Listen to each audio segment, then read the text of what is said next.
Chapter 47. Old Neil's Lack of Money. Old Neil rubbed his temples and said, "I believe we have a general idea of why the three of you engaged in a mass suicide. That notebook is also now purportedly in Ray Bieber's hands. Furthermore, the matter has already been exposed. Regardless of whether you are alive or dead, it will hardly influence any subsequent developments. I believe that the surreptitious existence or mysterious power that caused all of this will not pay you any special attention. It's just like how you would not pay attention to the ants on the ground. As long as you do not try to make him recall you. And our arrest warrant for Ray Bieber will quickly reach the secret order.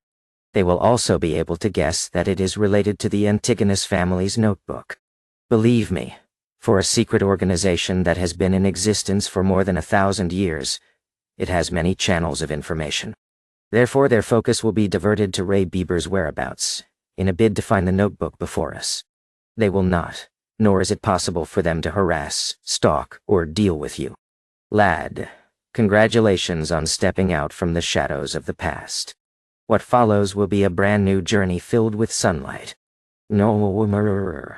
Klein nodded when he heard that as he said in a happy and relieved manner, "I hope so." Having transmigrated here, he had been enveloped in uncertainty. Now, it felt like it had finally dissipated. However, Klein was still feeling uncertain because the notebook seemed to be tied to him in a certain manner. It went to the point of him bumping into remnant clues coincidentally from a normal mission of rescuing a hostage. He was afraid that there would come a day when a delivery man would send him a parcel, only to realize that it was that Antigonus family notebook after opening it up. Let's hope everything will go as old Neil described. He silently prayed. When old Neil heard his reply, he immediately scoffed. "You don't seem to be a devout believer of the goddess. At this moment, shouldn't you be drawing the sign of the crimson moon at your chest and say, 'May goddess bless us'? Mr. Neil, you don't seem like one either. A real devotee would not say what follows will be a brand new journey filled with sunlight." Having been studying mysticism under old Neil, Klein had established a decent friendship with him, so he did not stand on ceremony to return a sarcastic remark. Both of them locked eyes and chuckled with great rapport. At the same time, they tapped their chests 4 times. "Praise the lady!" At that moment, they heard the grinding sounds of machinery as the main door to Blackthorn Security Company opened. The elegant Mrs. Oriana with her fashionably coiled hair stepped into the reception hall with a light green dress. "Good morning, Mr. Neil." "Good morning, Klein." "Nah." She held a small leather handbag as she greeted with a smile. "It's another fabulous day today. A pretty good day. Warner." "Good morning, Oriana." "You are still as beautiful as 10 years ago," replied old Neil with a chuckle. Oriana's eyes turned to slits as she upturned her face. "Mr. Neil, the way you praise is still as infuriating as 10 years ago." She enunciated the words 10 years. "No. Is that so?" Old Neil looked at Klein, confused. He wore a perplexed look. "Never mention anything that will remind the ladies of their age." As a keyboard warrior that knew a little of everything, Klein instantly understood what had peeved Mrs. Oriana. He smiled lightly and said, "Good morning, Mrs. Oriana. You are as beautiful as always." "Thank you, our outstanding Koi University graduate." Oriana smiled with a nod before saying, "That old butler has already paid the mission's commission. According to Captain's rules, half of it will be used as additional funds, while the other half will be split between you and Leonard. But since you aren't a formal member, you can only take 10% of the half. Come over later to sign for it." How much did he pay?" Klein asked happily while also feeling the pinch. £200. This was what he said back then. "Lord, the esteemed Storm. I never imagined or believed that this was resolved just like that. This is even harder than us having a dream. Why is your security company so unknown? It's an insult to the entire industry." Mrs. Oriana mimicked the old butler's southern accent. Klein thought seriously for a few seconds before saying humorously, "This is just too unfair for those kidnappers." Two Beyonders had resolved the problem quickly, using methods that could be described as easy and pleasant. This is like an adult bullying a few kids while in full combat attire. They were just too unlucky. They must have lost the protection of the divine, said Oriana with a soft laugh. I told the butler that we were only lucky. One of our informants happened to see the kidnappers bring the child into the hideout. Therefore, do not have too much hopes for us. We really are just a very ordinary security company. Typically speaking, the more you emphasize something is ordinary, the more extraordinary it is. Klein lampooned with a smile. He watched Mrs. Oriana walk through the partition and enter the accounting room. Old Neil puckered his lips by the side and said enviously, "You really are a lucky lad. You haven't joined us for long, and you've encountered a job worth £200. My, is that very rare?" Klein asked in puzzlement. Prior to this, he was either studying history or mysticism, or wandering aimlessly outside, hoping to find clues with his spiritual perception. According to Oriana's accounts, we might not encounter a single job an entire week, and most jobs are worth less than £20. And abhorring. Old Neil rubbed the moonstone by his wrist and sighed.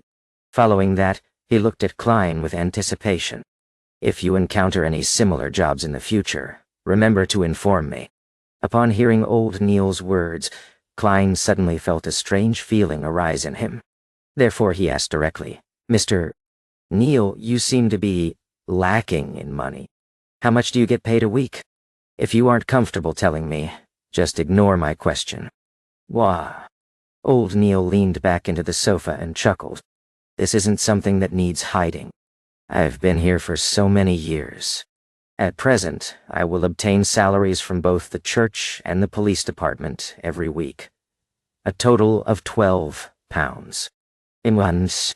A weekly salary of £12? Klein blurted out in surprise. A weekly salary of £12 with 52 weeks a year. That meant more than £600 a year.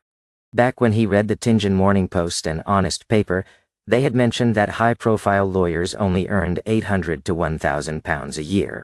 And those were the best lawyers. As for the managers of Benson's trading company, they only earned £6 a week. That was already quite a decent job. Yes, such a salary is actually quite generous, and we do not need to pay any taxes, added Old Neil with a smile. Klein had heard from Benson that one had to pay E-type taxes when their weekly salaries exceeded £1. In other words, the government and corporate employees had to pay 3% of taxes if they earned £1 to £2, 5% for £2 to £5, 10% for £5 to £10, and 15% for £10 to £20, capping at 20% for those above £20. Other than that, he also read of 4 other kinds of taxes on the newspapers. A type was related to land, housing, and other earnings from material items. It included property and rent. B-type was a tax paid by farmers. C-type was a tax on profits from bonds, funds, and equities. D-type was commercial, finance, or professional income. It's something admirable. Klein echoed Old Neil. However, Old Neil shook his head. Such a salary is insufficient for Beyonders like us who have to frequently study the hidden mysteries, practice, and attempt rituals. Aren't materials obtainable via application? Asked Klein in puzzlement. Old Neil scoffed. There's a limitation to it. At times, we have to give a sufficient, legitimate reason. If you want to learn more and experiment in the field of mysticism, you can only spend your own dime to buy materials. It can be bought internally or at underground markets. Newer. Klein jolted in surprise as he immediately asked, "There are Beyonder materials that are sold in underground markets? I thought the churches would not permit their existence." He was lacking in means to obtain materials. With him having a mysterious organization in its nascent stages, he could not always have them settled via the Nighthawks, right? There's no way to control such matters. Yeah, from the viewpoint of mysticism, all beings are sentient with their spirits and they stem from the same source. The materials we use are not limited to those extraordinary creatures. It also comes from ordinary animals, plants, and minerals. For example, the poison hemlock, gold mint leaves, and night vanilla in the bottle of seer potion. They are items we can encounter frequently in our daily lives. They might not have any extraordinary characteristics, but they have special characteristics. Through concoction and blending, they will derive certain effects. Therefore, this is not a trade that the church can ban, explained old Neil in detail. Without waiting for Klein to say a word, he continued. Besides, it's not only the core of extraordinary beings that are of use. For example, the Lavos squid. Apart from its blood, its eyeballs, skin, and tentacles are pretty good materials. Unless the church captures it entirely with its own manpower, to completely corner and control any outflows would be a tremendous financial burden. The lower the grade of the extraordinary material, the more it is so. They can only do their best to prevent the more special materials from flowing out. "Nor one die." Old Neil suddenly laughed. "There's another important reason. It's better to know of an underground market than not knowing of it. Under the premise that secret organizations have not been fully eliminated, this is a pretty good strategy. Besides, it can help us obtain materials we are lacking. Of course, with the existence of such markets, contraband items will appear. As long as it's not something ridiculous or overly dangerous, we will turn a blind eye to it. At most, we would use them to enrich our vaults. Wing. Is it because the few large churches put each other in place so no one can take excessive action?" Klein guessed. Old Neil acknowledged tersely but did not elaborate. "I'm a seer. In the future, I'll definitely need to practice and will need more materials. Mr. Neil, can you take me to the underground market to have a look?" Klein requested with a valid reason. Old Neil appeared to be placed in a difficult position. In fact, those guys who are active in those places are mostly not beyonders. Some of them might be aristocrats that like mystery or rich people who have inclinations towards mysticism. All right. I have a 30-pound bill that needs paying soon. It wouldn't be convenient for me to head over there for the time being. All right. Klein never expected the reason to be old Neil's owing of money.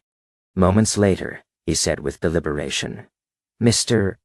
Neil, do you need me to lend you money? I just earned a commission of 10 pounds. Haha, there's no need. I'll be able to settle it. Mauer?" Old Neil patted the sofa and slowly stood up. Sigh. Age is truly an enemy that biological creatures can't fight. I'm exhausted from last night's watch. Yeah, revise what I've taught you later this morning. Read more documents. Tomorrow, I'll teach you the foundations of ritualistic magic. All right. Klein got up and bade him farewell by taking off his hat. When Captain Dunn did not return at noon, Klein pretended that he was still searching for the notebook as he roamed the streets again. Having earned 10 pounds, he no longer needed to wait for the next disbursement of the funds. He could head directly to the Divination Club. Cogitation and spirit vision have been occasionally producing murmurings and illusions. It made him eager to begin acting.